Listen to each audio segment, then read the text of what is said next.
So welcome everyone to this ShiftCo special webinar on a window into conscious leadership. It's my pleasure to have Abby Stason here with us today, who's our presenter. And just very quickly give you Abby's bio. Abby's a social activist with 35 years of professional experience as an integrative leader, master teacher, organizational consultant, and group facilitator. She is a thought leader and facilitator of embodiment, which means that she practices what she preaches. As a disruptor, Abby is committed to a new social awareness in favor of exposing old and limited structures that are no longer of service, giving way to the experience of peace, freedom, and truth in the world. So in short, she helps leaders, teams, and organizations wake up by equipping them with evolutionary behavioral practices. So Abby, great to have you here. The floor is yours. Thank you. Thank you. I'm really glad to be here. Stephen, if you want to flip the slide now. So Stephen's going to be flipping slides for me. It's nice to meet you all. Christiane, always nice to connect with you again. And, I was thinking about today's webinar, and my clients, all my clients always ask, how can I get more peace, ease, and freedom? So Gina, kind of to answer your question a little bit, to match your statement here, I get 1,000 questions. How do I manage tensions? How do I get along with others? How do I do this, that, or the other thing? They're all pointing to really, how can I be more conscious? So that's what I'm interested in. And it's a process. So this is going to be a window into conscious leadership, and you're going to get a little bit of a taste of it.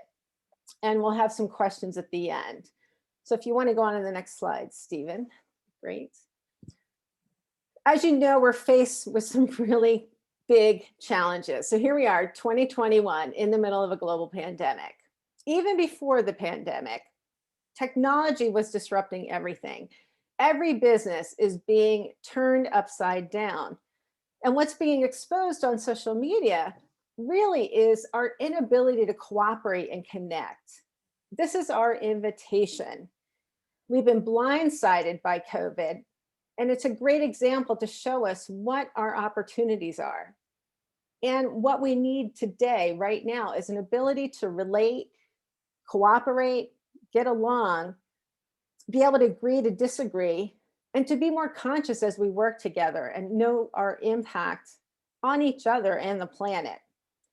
We're really playing catch up here. So this new leader is emerging, this conscious leadership. So let's go on to the next slide. Now we're well into an information age. All of you know this. Technology is advancing faster than we are as a species. So as you're listening to me, think about like what's required of us in an information age. Now think about it. If you think back to the 1800s, someone spent all day milking cows, right? And making sure they had food, clothing, and shelter. Then we moved into factories with the Industrial Revolution. So at that point, people are working in factories all day. Now with technology, all of that is taken care of for us. Robots are replacing us in factories. So really the commodity is our ability to share knowledge, to share information, and work alongside each other. We need to have the agility to pivot for all the change that's happening in the world. I mean, change is constant now, as you know. Heck, our cell phones get out of date in about 2 years, right? So we have to be able to keep up with that. I mean, you can build a gun in a printer now, but yet we don't have the maturity to know how to use guns. So this is where conscious action comes in, to have the agility to meet what's here and the challenges of an information age. Slide. So now what? So what of that? Well, now that we have control of the planet and its resources, now that technology is advancing faster than we are as a species, and now that, for instance, us on this webinar here, we have food, clothing, and shelter, none of that's an issue. I mean, we're in a privileged society, this group on the phone. There's room for something else now. There's space for us to use to help the good of the planet, the good of each other. And the room that's created is for an awakened and conscious mind and action for the good of all. Slide. Now, I bet you've seen a lot of these buzzwords. Mindful, awakened, transformational, conscious, that's my favorite. Intentional, enlightened. With buzzwords, it can become a bit of an overlay. So you want to watch out for wearing a fashion outfit, if you will, because conscious leadership is all about embodiment. So Stephen mentioned that in my bio. I'm all about where the rubber meets the road.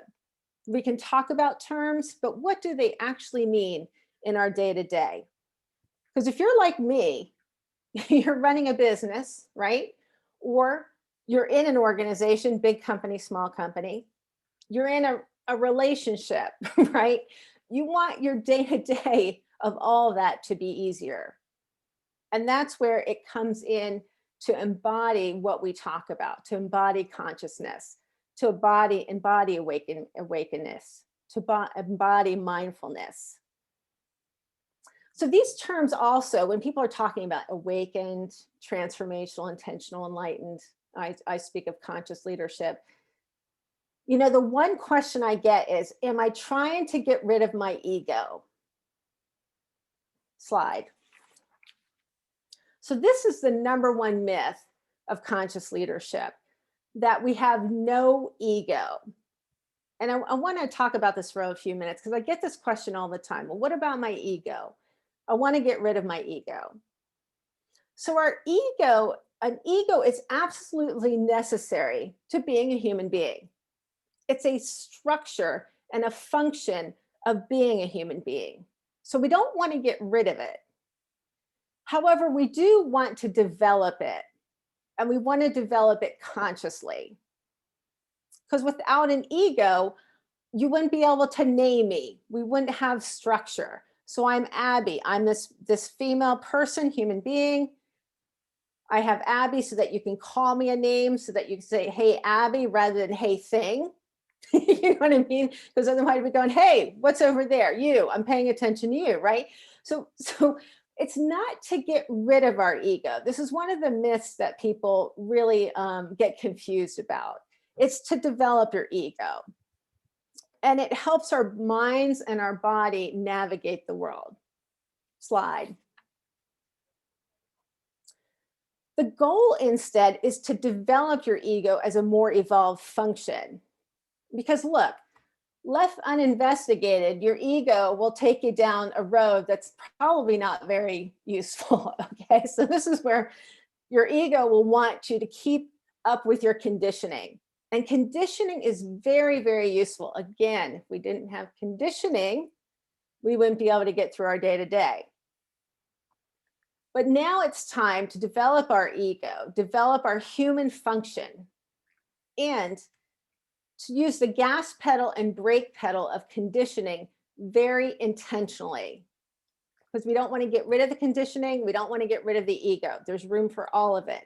But we can be more conscious about it, about our activities, about our development.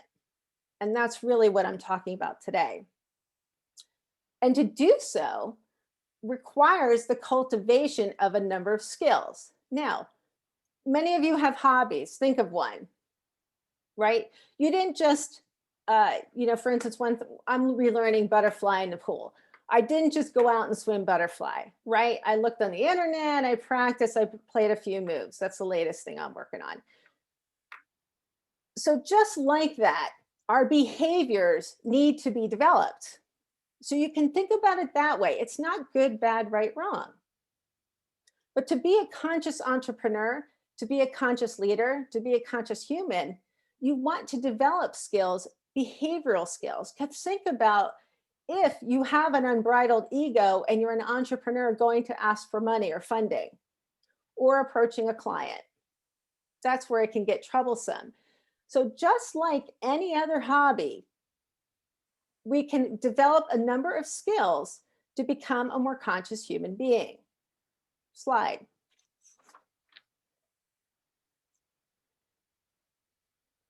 Now, as these pop up, I don't want you to get overwhelmed. And a really good context shift is if you can really get super curious and excited about developing yourself, exposing patterns, and really diving into yourself. I mean, why is better than knowing yourself? And these skills can help you know yourself and become more conscious. So, the first practice that's the cornerstone of everything is the practice of presence. Presence is the foundation for every interaction. If I'm present, I can have the agility to say, hey, what's going on here? Okay, I can meet this, or I can't. So both of those are good results because those will then give you conscious action depending on whether you can or can't meet a situation. The second skill is emotional intelligence, and I'm giggling a little bit now because no matter the size of group that I speak to about emotional intelligence, here's the first question I ask. Raise your hand, and feel free to do this. Raise your hand if you think emotional intelligence is just a natural part of being a human being and absolutely necessary in the workforce of being an entrepreneur or leader. So 100% of hands go up. Okay, if it's 600 people, maybe 2 people are fighting me, right? They're just grumpy and not going to acknowledge it, right? So all the hands go, oh, of course it is. And I even get heads going, yeah, of course it is, right? The second question, then I'm like, okay, here's the next question. Raise your hand if you're comfortable feeling your emotions or being around the emotions of others. Immediately, like, oh my God, no. And the whole crowd just laughs. Again, 2 people, 600, 1,000 people. Yeah, there's the 2 people that just won't respond, right? But we just laugh. And I literally say, I mean, I have chills right now because I'm like, see the paradox, right? It's like, so then what's the big deal? So emotional intelligence is a cornerstone behavior of conscious leaders. And I'm going to give you a taste of that in a little bit. But it's one of the toughest. Another skill is to commit consciously. We don't get what we want, we get what we're committed to. And in the absence of conscious commitments, our conditioning will take over. That's by design. Conditioning's useful, but we want to have that gas pedal and brake pedal at our disposal. Conscious communication, listening. This is one of the toughest skills for people to learn. In fact, here's a challenge for you. Take a day next week and just practice listening, doing nothing else, not responding, and just making sure the other people are heard. Do that for one day and see how it goes. But when we're listening consciously, we're actually making sure the other person feels heard and we're not listening with a filter. Similarly, when we're speaking from presence. Okay, so our inner experience matches our outer expression. And we're speaking the truth, okay, not alternative facts. And we know the difference between a fact and an opinion. We know the difference between a story and what's going on inside of us as the truth. Feedback is a big deal. So some of you may be entrepreneurs and don't have to give a lot of feedback, may not have employees, but you have spouses, and in companies, this is a really big deal. A lot of what we think is feedback really doesn't need to be given. Feedback is evaluatory information. So we disguise a lot of different requests. We project a lot onto each other. So learning what feedback is and really what it isn't is a cornerstone of a skill for a conscious leader also. And along those lines, conscious leaders are committed to this constant evolution. So even here on this call and this webinar with you, we're going to have a Q&A at the end, and Stephen and I interact. I'm always learning something about how I'm interacting and relating and cooperating. Like Stephen and I are getting to know each other. So I'm paying attention to, okay, how am I receiving him? How is he receiving me? Am I heard? This is our opportunity. I'm not going to sit here and give feedback to Stephen all the time. I mean, and vice versa. It's the opportunity, like how do I think he's listening to me? And can I be clearer? So that's the constant loop of evolution in relating and cooperating instead of judging and blaming each other. Conscious leaders are congruent leaders, and they're congruent humans. That is, they show remarkable congruence between what they claim to stand for and how they live their life. So do I know my values, right? And do they come through in my leadership brand? And do I say what I'm going to, do I say, do I stand for, and do I act in a way in what I say I stand for? So I stand for, Abby, stand for sustainability. So it would be really odd for me to have a plastic water bottle and be drinking out of it. Right, I have my reusable water bottle. It's these little things and yet the big things. Because if you're an entrepreneur, one of the most difficult things is, time is stretched, particularly as entrepreneurs, right? In bigger companies, we have a lot more capital, a lot more functions and people to help us. But when we're entrepreneurs, we have to align with our values because we don't want to be spending any time doing anything other than what we want to do. And that also translates into the impact I want to make in the world. Slide.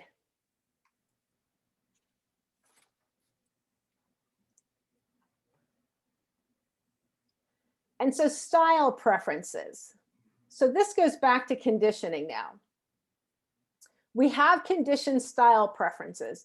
And in the absence of knowing that, we over pivot to them. This is one of the ways we lose presence. So to be conscious is to say, okay, I've got this style preference, but that's not being asked of me right now. Presence should dictate what I bring to the table. And I'll give you an example about myself. So Christiane mentioned she's been on Wall Street. That's actually where we met. So I spent 20 years on Wall Street leading brokers, managing people, leading, etc. Well, that's a very extroverted role. I am have an off the charts preference for introversion. Okay, so the scale could go to infinity and that wouldn't be far enough. Now, if I'm unconscious and not aware of that, then I would just close off, shut down, leave early so that I could go and be quiet. But I realized that. So that is an awareness on my part and a consciousness to make sure, okay, I have to flex each day this extroverted muscle that's not my style preference.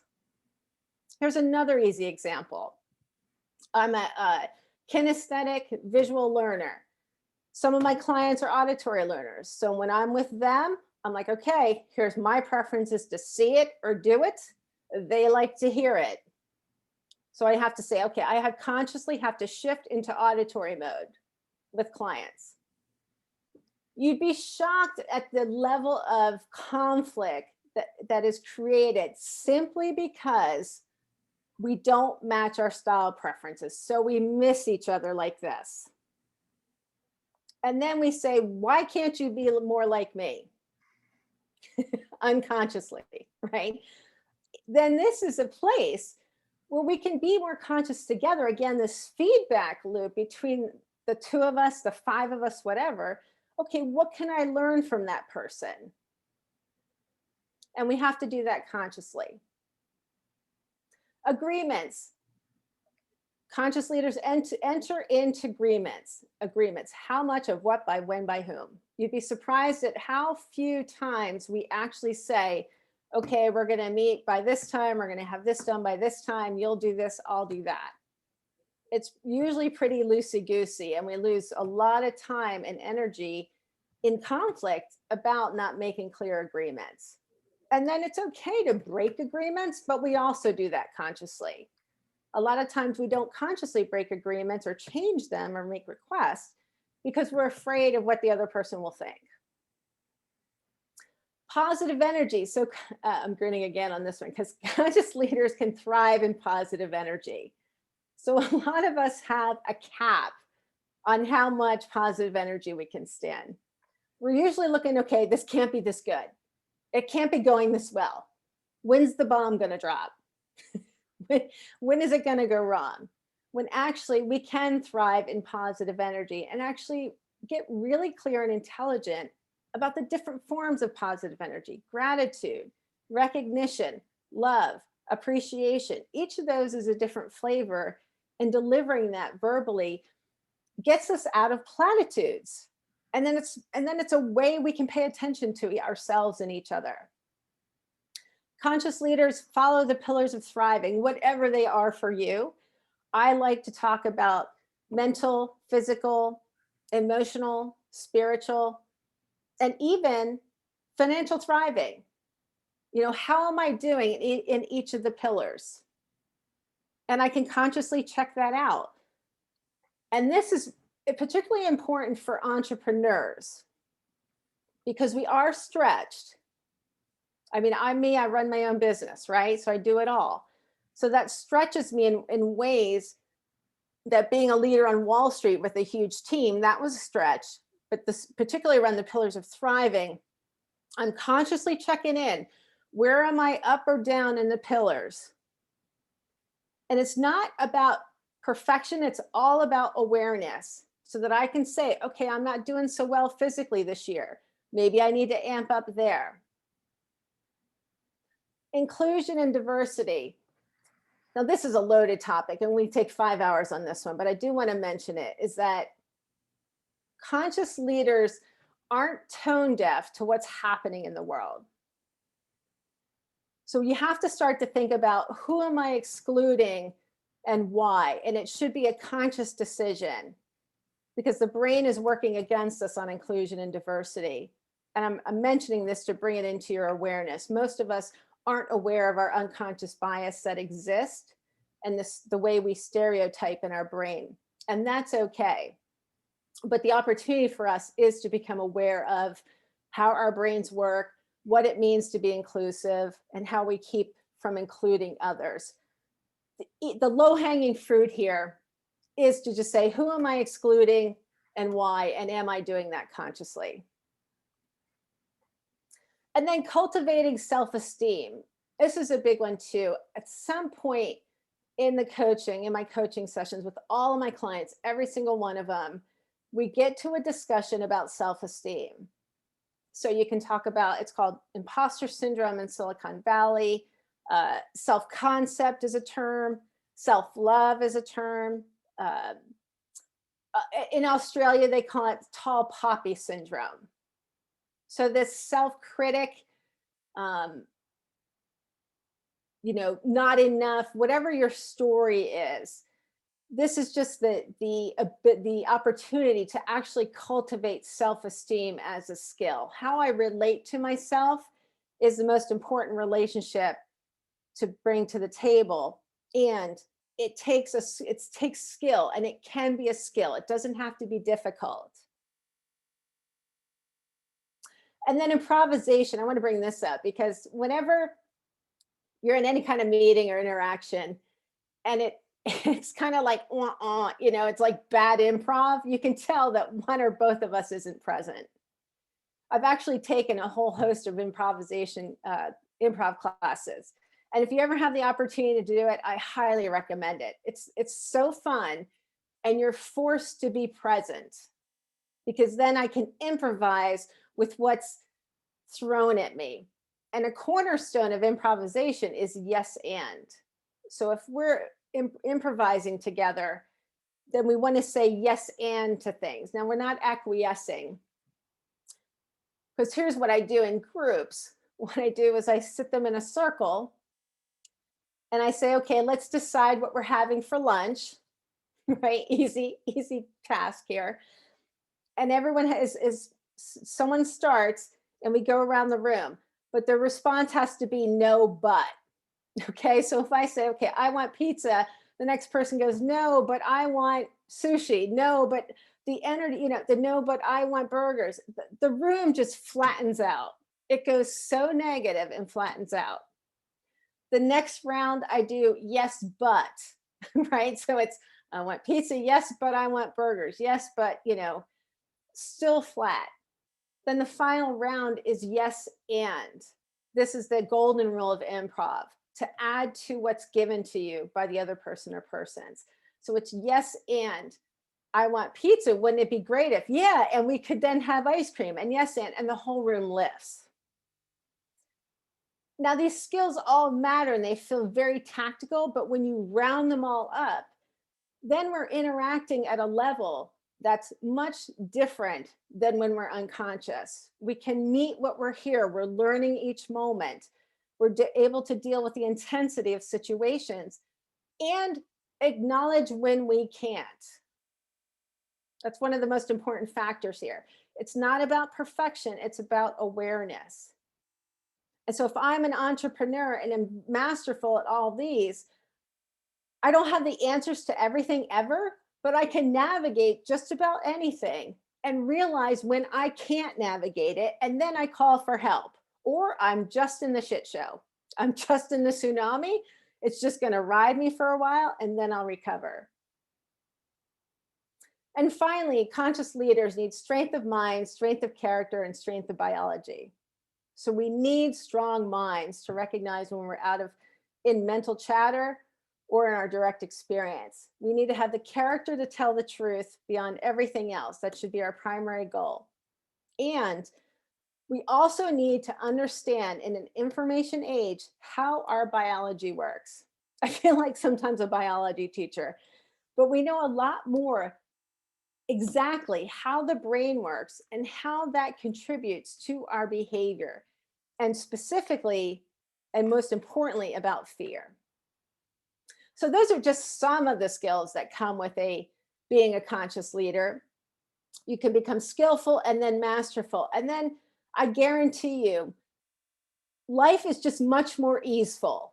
The intensity is still there, but I'm peaceful, I'm easeful, and I'm able to navigate situations much more effectively. And I don't get caught up in others' drama. We're going to go over that in a second. So slide. So really what I'm talking about is conscious leadership is this intersection of awareness and learning and impact. So I have an awareness, astute awareness as a conscious leader. I'm making impact as a conscious leader. And this is a constant feedback loop. And then I'm learning and iterating constantly as I go. This requires a lot of mental agility and a lot of discipline, but it's extremely satisfying to learn as we go.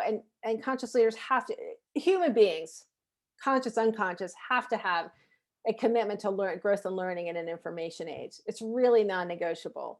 Things are changing so fast. We have to be able to learn as we go.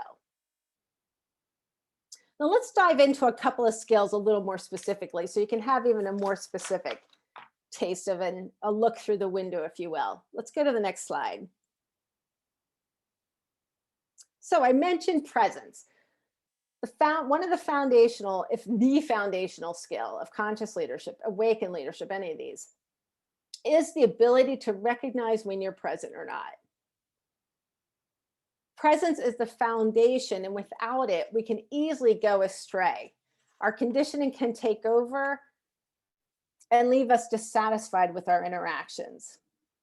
And as I go through these next couple of slides, you can think about, okay, if I'm present or not, how do I think my interactions will be? My business dealings, my relationships, you name it. Let's go to the next slide.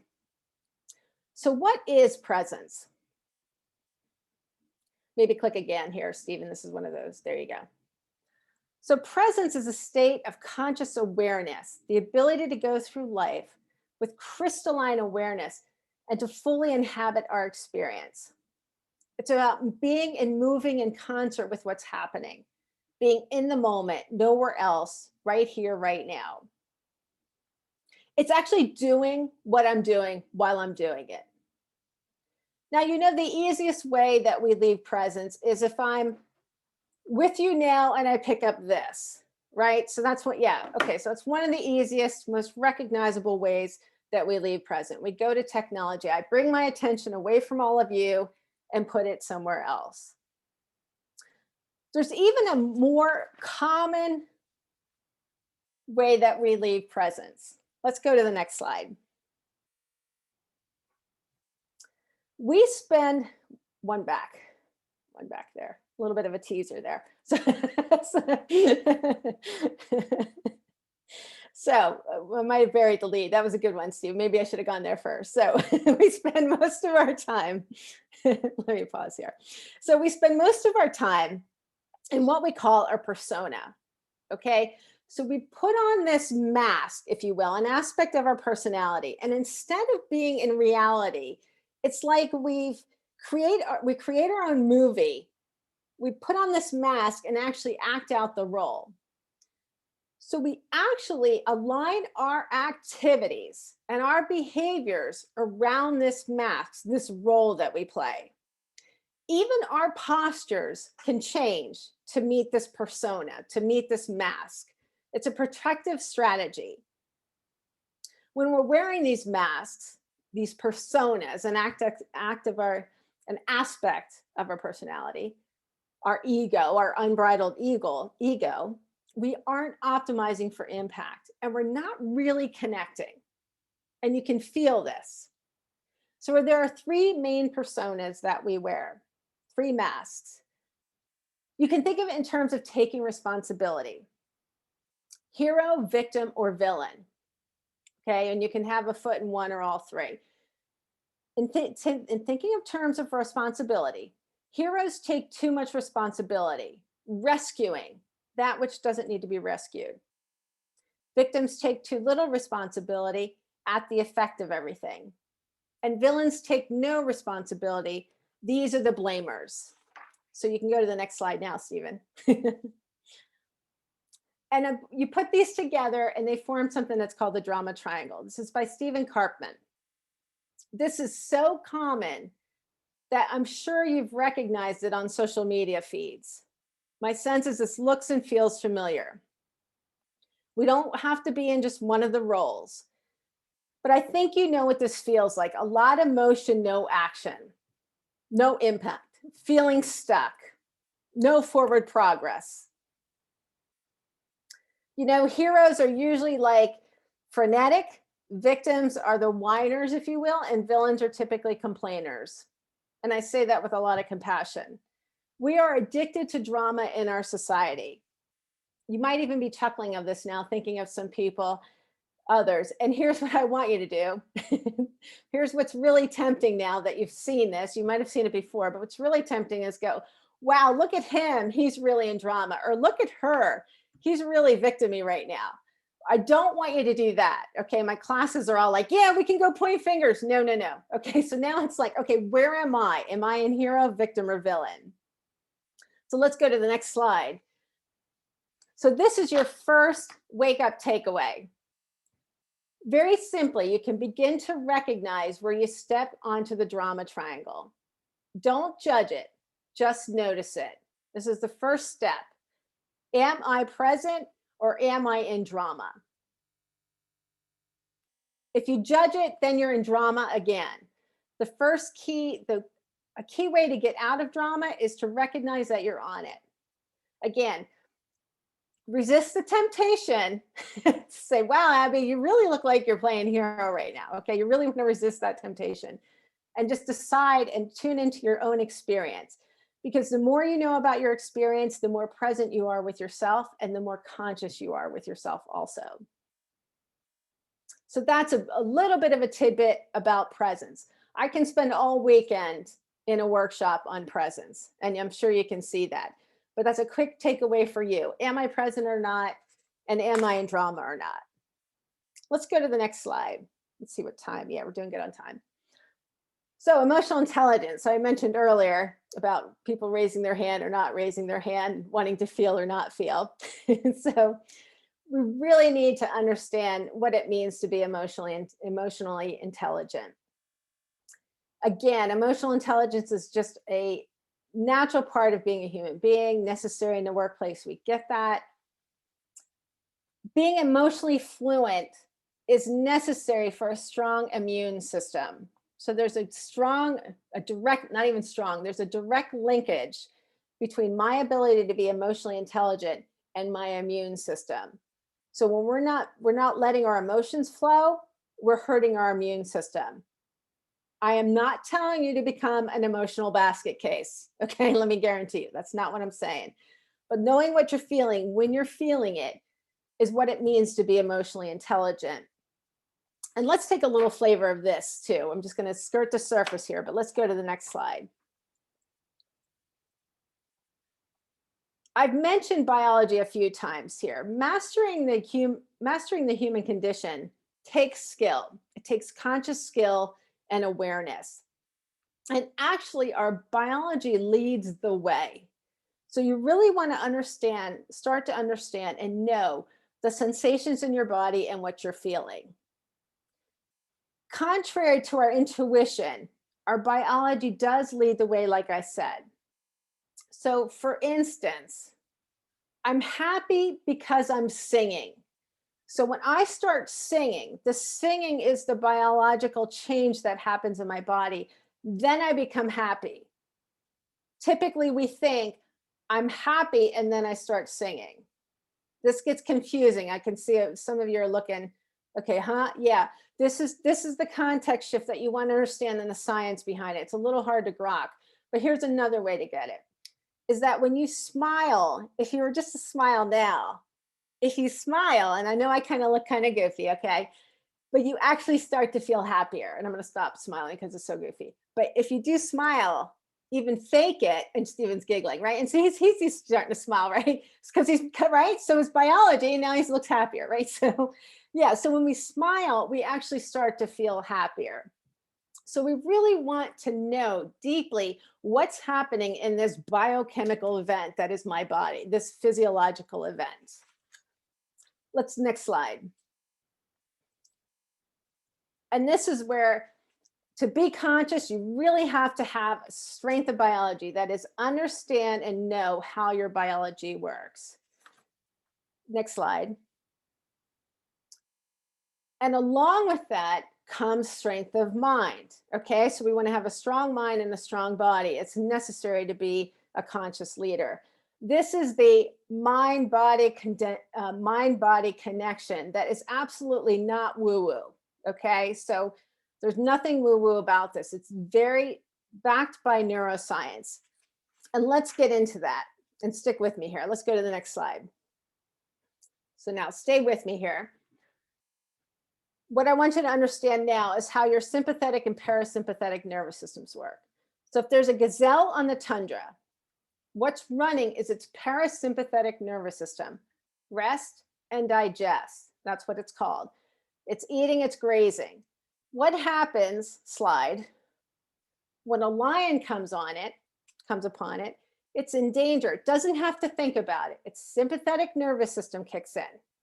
Animals' nervous systems are very simple. Blood rushes to its extremities, narrow vision, narrow thinking, okay? Its core tightens to protect its core, and digestion stops, off it goes. One of two things will happen. Either the lion will get it and it'll die, we know that, or it won't, it'll outrun the lion. Animals' nervous systems are very efficient. So it will say off sympathetic, on parasympathetic. Now, we're not, okay, we're humans, our nervous systems are much more complex than that. But if we're on the savannah, if we just think a lion will show us, will hurt us, even though there's no real danger, we send ourselves into a sympathetic nervous system response. So I used to camp, and I used to camp in Tahoe. You're in your tent in the middle of the night, you hear that click of a stick. What was that? And I can feel it happening. Now, we're not on the savannah and we're not in Tahoe camping. Let's go to the next slide. Here's what happens to us. One more time, Stephen, thanks. One more time. So I'm an entrepreneur. I'm a leader in an organization. I'm a partner. I'm training for a marathon. What if I don't get funding? These are the thoughts that I have. I'm a fraud. What if they find out? When I have this thought, I actually engage my sympathetic nervous system. So this is the mind-body connection. I think that I'm in danger if I don't get funding.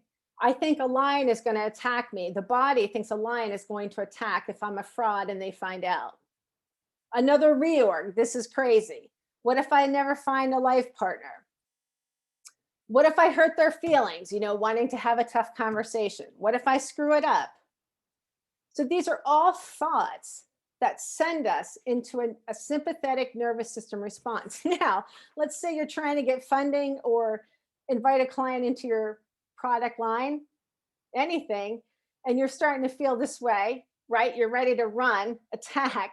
And now you're thinking, gosh, I'm really screwing this up. So your sympathetic nervous system goes on high, even higher alert, right? So let's go to the next slide. So here's what I want you to take away today. To recognize this, and there's two ways to re-engage your parasympathetic nervous system. The first one is to eat, but don't do it. Okay, so this is for me, it's the pizza trap. The problem here is that it really works. When you put food in your mouth, your body says, okay, off sympathetic, re-engage, rest and digest. So you actually start to feel better. Okay, but then you're loading up on sugar. You've heard of the COVID-19, right? That people have gained this COVID-19 pounds, this phrase going around. It's because everybody's been scared in the unknown. What's going to happen to us? What if I lose my job? What if what if I do get COVID? These are real concerns. So you can eat, but don't do that. Here's what I want you to do is to exhale, breathe. When you exhale, you engage your parasympathetic nervous system.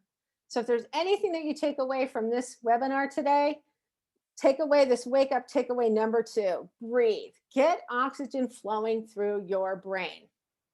Your brain needs oxygen to do what it needs to do. So breathe. That will keep your sympathetic nervous system in check. Slide. Because otherwise we're walking around in survival mode, because I have a thought, what if I don't get funding? And I'm walking around generating a whole bunch of hormones that aren't useful to me. Slide. Now I want to make the point here real quickly, and you could click 3 more times here on this one, Stephen. There's 3 things that come up here. Being conscious is very satisfying. It does come with challenges now. There are people who are stuck in drama in your life, in your business relationships, and they struggle around being with someone who is present. They'll want to pull you into drama, and when you don't, they won't like it. Conscious humans and leaders have a commitment to growth and learning, and if others aren't willing to grow alongside you, they may fall away. They may want to stay stuck. Being conscious means putting the truth and reality first, and even if it's inconvenient, and many people just aren't up for that. This is not for the faint of heart.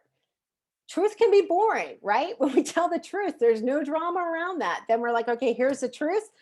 How do we want to consciously deal with this? How do we want to relate around that? But I would say, and slide, it's up to you, and practice is absolutely necessary. It's a conscious leadership, being a conscious human being is an ongoing process. What I tell people, my process is the product. I teach you how to continually develop and grow as a human being and leader. Slide. And on this, back to what I said in the beginning, our invitation and our huge opportunity now is to learn how to cooperate across cultures. We're a global economy.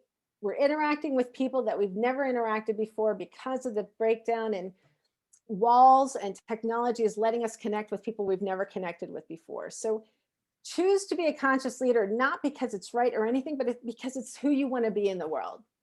And with that, your self-esteem just rises. And slide. You can find out more about me. You can pick up a copy of my book, but I do want to leave some time here for questions to see if anybody has any questions, comments, anything at all. Feel free to ask me anything. Yeah, any questions for Abby? Thanks, Abby. We appreciate that. So I'll get started with that. I just want to, one of the things that holds a lot of energy for me is this old saying, like, oh, don't take it personal, it's business. Yeah. And of course, it's people who are doing business, and people are biological beings as well as spiritual beings, right? So I like your example of the feeling happy, and even if you're faking it, right, the fake smile sort of leads to it. Yeah. Because if you say don't take it personal, it's business, but the people who are trying to get ahead in business are finding some pleasure in getting ahead, right? So otherwise you'd be robots, or you just wouldn't be interested in doing it. Yeah, appreciate, thanks for that, Stephen. And here's what I tell people.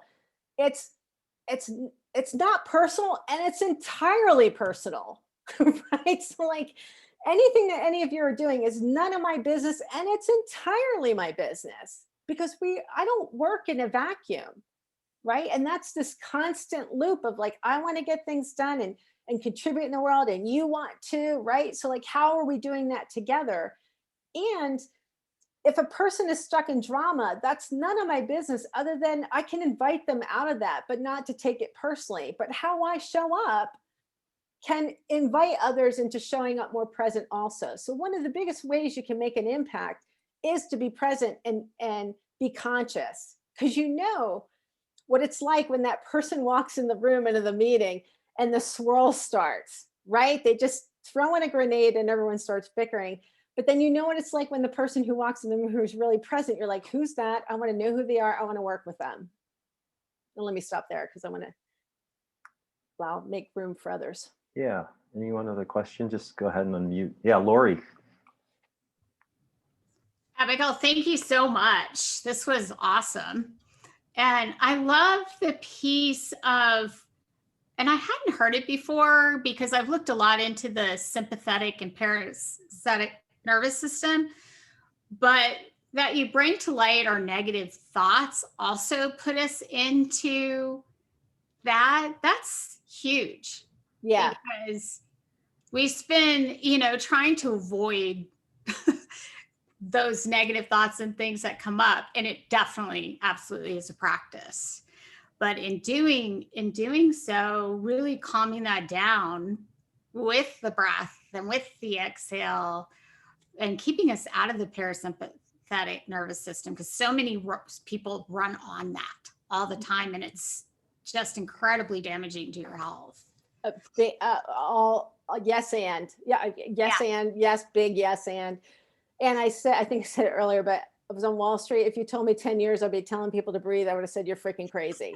But yeah, I feel like I've read a lot of books about biology and neuroscience, and there's a lot more that is coming out to understand this. And I want to stop talking so others can speak. Well, thank you for that.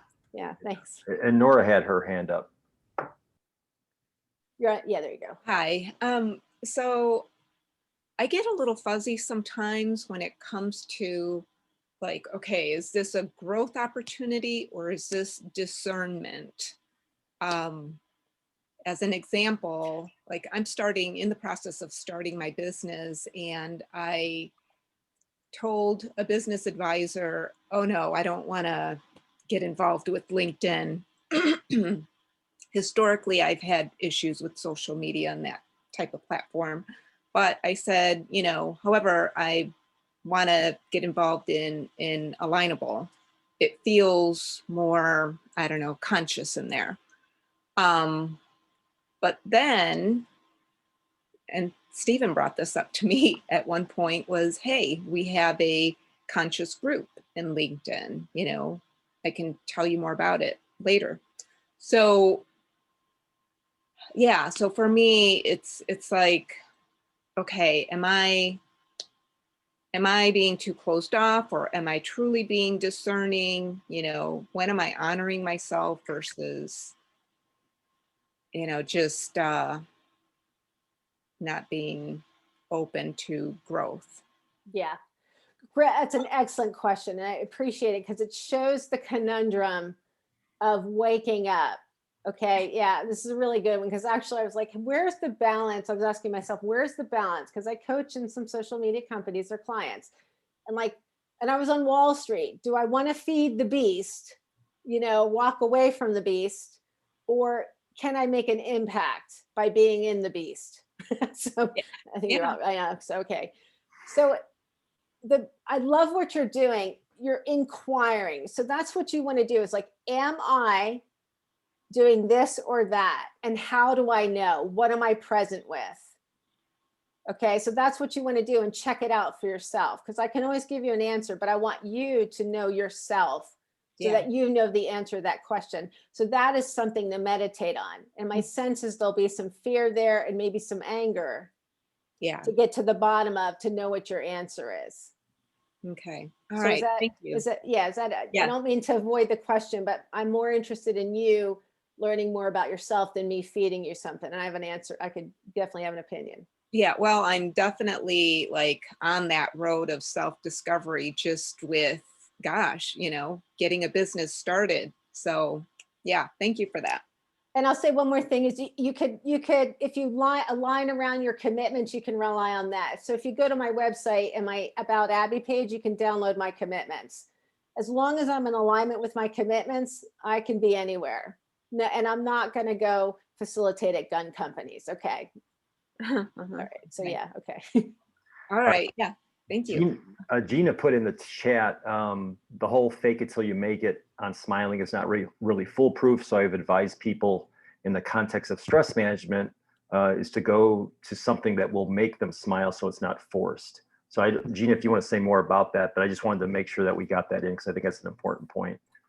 Thank you. Yeah, and it's funny, I like hesitated to even share that, but I've just seen different studies, and some say, yeah, just pretend to smile and you'll wind up feeling happier. And some actually say, well, we've tried that and actually wasn't working for everyone. So I think a lot is context dependent, and what's the reason you're not smiling? What's going on? Are you in tune with other emotions?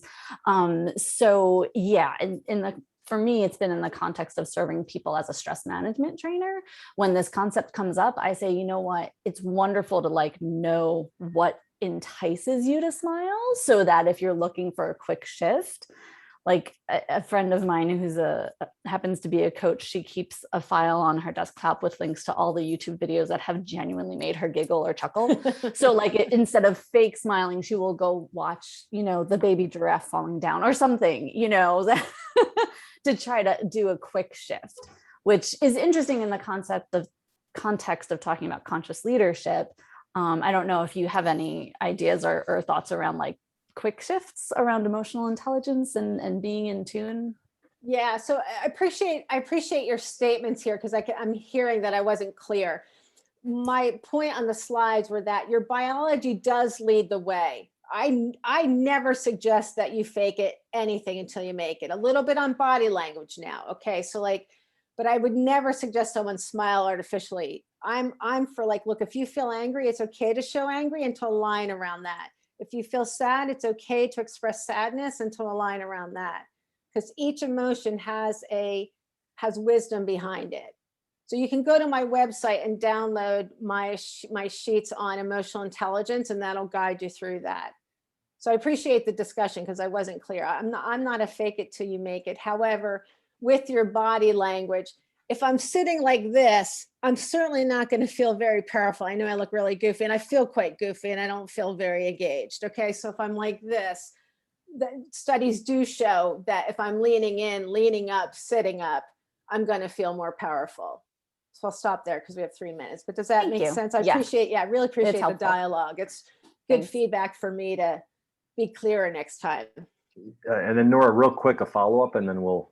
Yeah, I was just going to add that sometimes I tell myself, I'll give you some time later this evening to express that, sadness or whatever you're feeling. But for now, you're in a business meeting, and, let's just be more positive.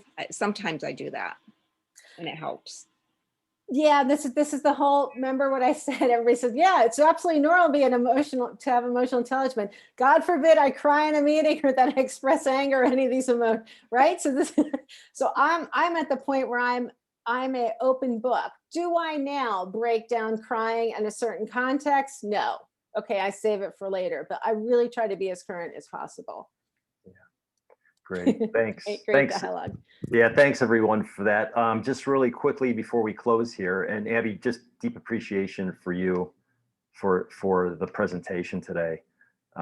It was excellent, and we'll have to do this again and continue to explore. Everyone, thank you for your participation as well. It was really a rich conversation in the Q&A. All of our public events are free. So if you go to the ShiftCo website and you go to events, you can see what we've got coming up. And we invite you, if as an entrepreneur, we'd love to have you as a member, but even if you're not, we would love just to have you attend our events. I mean, we're in the business of conscious entrepreneurship and being present to conscious entrepreneurs and giving them the tools to grow their businesses for the benefit of the greater good. So here are next two events coming up on July 27th, creating purpose-driven careers and workplaces, and then on August 5th, using video to grow your business. So just go to our events page and you can sign up for those. Just really quickly as we close, ShiftCo is a platform. Your business will grow. If you join us as a member of ShiftCo, your business will grow because that's what we're all about. That's our mantra, growing conscious brands. You'll receive support from an amazing community of leaders. Abby is one of our teachers in our what we call our core, which is our learning platform. So if you're a member, you'll have access to Abby's course on conscious leadership. And then collectively, we believe we make a bigger impact together, that we are stronger together. Our platform is based on this model, and this model looks linear, but there's a lot of different sub pathways to get from one phase to the other. So if you come into ShiftCo as a member, we actually will customize your experience to grow to where you want to be. And part of what you receive is you get a mentor who helps determine what path to focus on.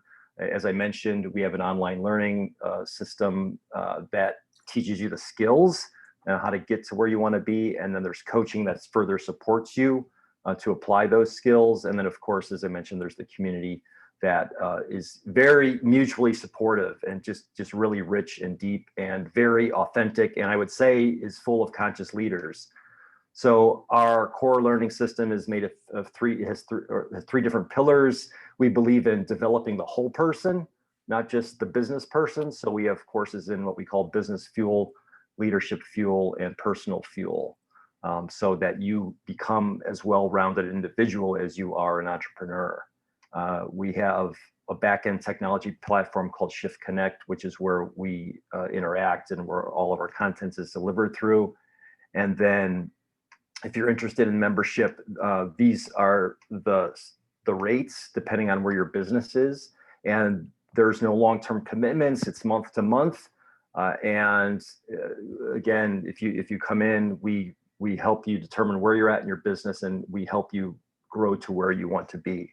So indeed, it's time to grow, and we'd love to hear from you. So, and we'd love for you to attend other events. So again, just feel free to sign up for anything and everything that you like. Abby, thank you so much for presenting. We'll do this again for sure. Thank you, everyone.